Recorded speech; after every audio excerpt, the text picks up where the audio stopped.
Sudahkah?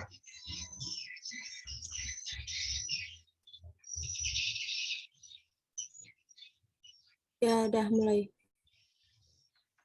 Selamat siang, izin memperkenalkan kami dari kelompok 1 biologi ingin mempresentasikan hasil tugas biologi tentang pengertian biologi atau keterkaitan biologi dan manfaat biologi dengan bidang lain.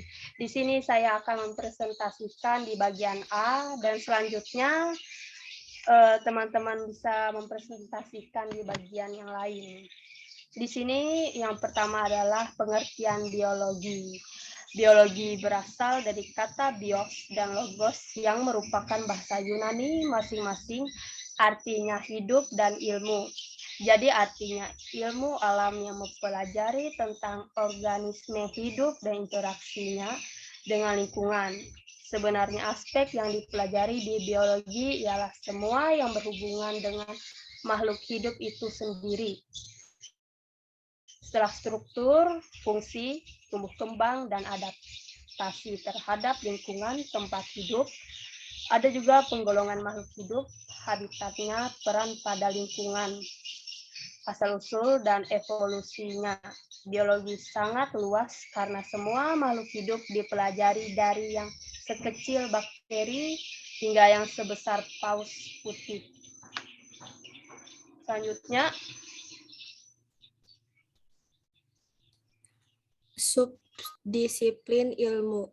Subdisiplin ilmu didefinisikan berdasarkan skala organisme yang dipelajari, jenis organisme yang dipelajari, dan metode yang digunakan untuk mempelajarinya, antara lain biokimia, mempelajari kimia biologi, biologi molekuler terkait dengan interaksi antar molekul biologis. Botani mempelajari biologi tumbuhan, biologi seluler meneliti satuan dasar sebuah kehidupan, yaitu sel. Fisiologi mempelajari fungsi fisik dan kimia jaringan organ dan sistem organ suatu organisme. Biologi evolusioner meneliti proses yang menghasilkan keanekaragaman hayati, dan ekologi mempelajari interaksi antara organisme dengan lingkungannya.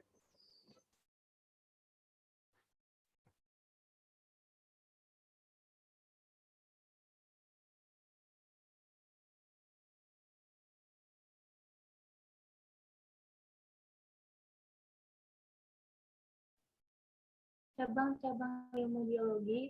Aerobiologi adalah cabang ilmu biologi yang mempelajari partikel organik yang dapat diangkut oleh udara.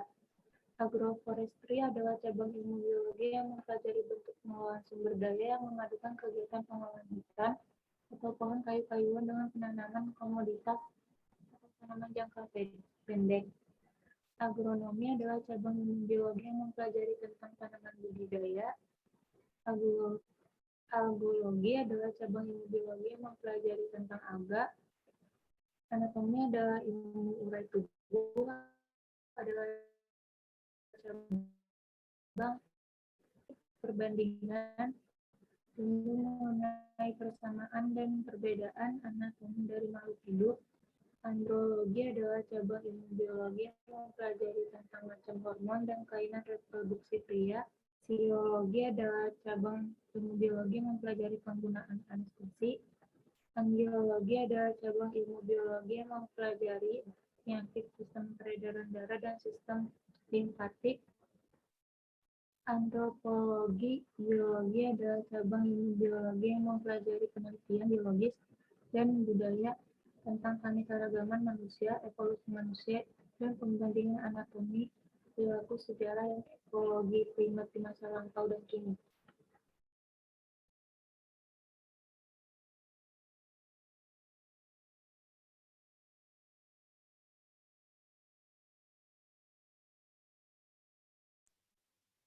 B. Keterkaitan biologi dengan ilmu lain, seperti dalam penjelasan di atas, biologi bukanlah ilmu yang berdiri sendiri, karena biologi juga merupakan cabang dari ilmu pengetahuan alam atau IPA, layaknya manusia yang saling membantu agar tetap hidup. Ilmu biologi dan ilmu lainnya dapat saling menolong agar menghasilkan pengetahuan yang bermanfaat bagi kehidupan. Bukti nyata dari hal ini adalah mikroskop yang menjadi jiwa dari biologi ditemukan berdasarkan prinsip fisika atau cabang ilmu biologi.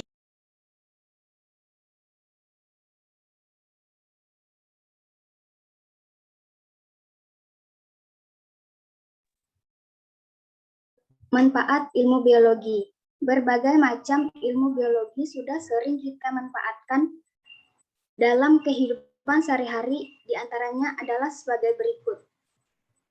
1. Manfaat ilmu biologi di bidang kesehatan.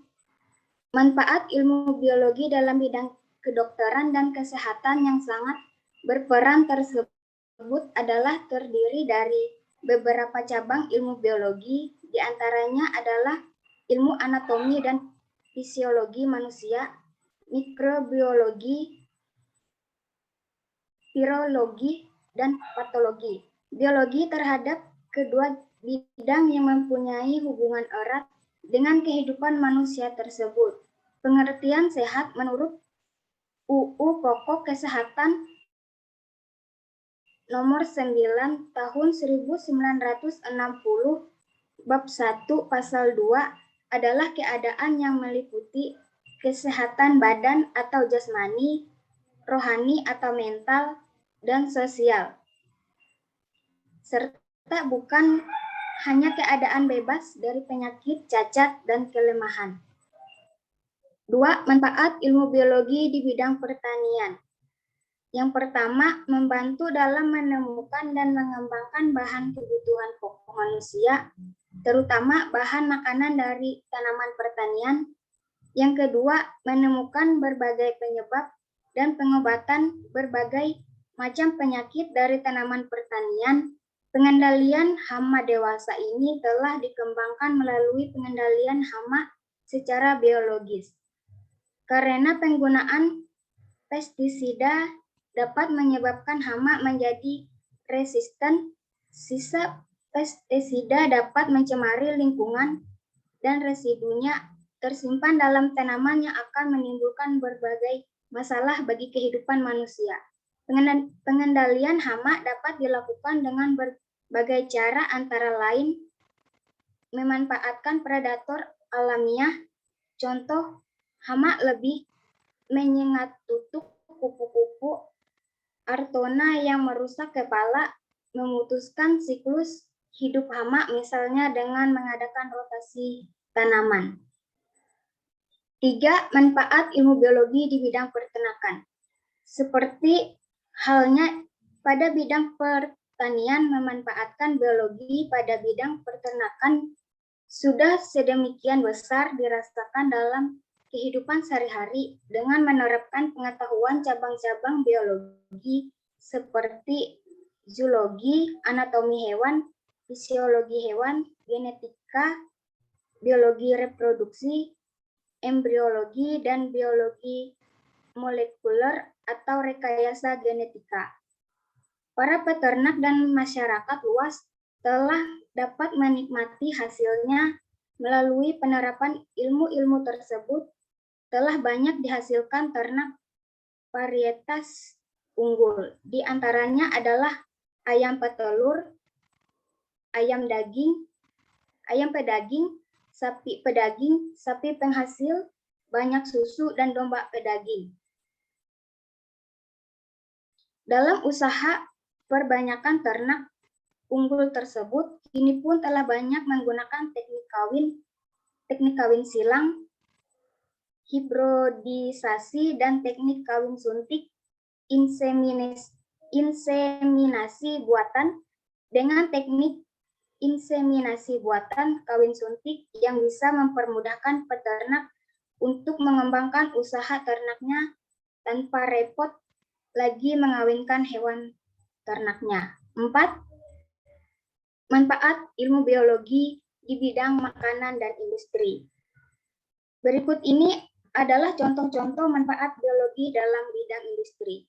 Yang pertama, ditemukannya kandungan gula yang cukup tinggi pada batang tanaman tebu, menyebabkan perkembangan pabrik pengolahan tebu menjadi gula. Yang kedua, diketahuinya bahwa serabut, biji kapas, dan bulu domba dapat diolah menjadi benang. Dan kepompong ulat sutera dapat diolah menjadi benang sutera, maka berkembanglah industri tekstil atau kain wol, dan kain sutera. Yang ketiga, dengan perkembangan mikrobiologi telah diketahui berbagai struktur dan sifat-sifat dari berbagai jenis mikroba, jasad renik baik yang menguntungkan maupun yang bersifat patogen, menyebabkan penyakit, maka berkembanglah industri obat-obatan, makanan, minuman yang berkhasiat obat. Yang kelima, ilmu biologi di bidang perikanan. Ikan, baik ikan tawar maupun ikan laut, merupakan organisme air yang dapat dimanfaatkan manusia sebagai salah satu bahan pangan karena diketahui kandungan proteinnya sangat tinggi. Selain itu, ikan-ikan yang bentuk ataupun permukaan tubuhnya tampak menarik dapat dijadikan hiasan dalam akuarium. Adapun manfaat biologi di bidang perikanan tampak antara lain dalam upaya pembudidayaan ikan yang telah banyak dilakukan, yakni dalam yang pertama pembuatan tambak, keramba jala, apung maupun rumpon. Yang kedua, pelestarian terumbu karang, mangrove, hutang bakau, dan lamun.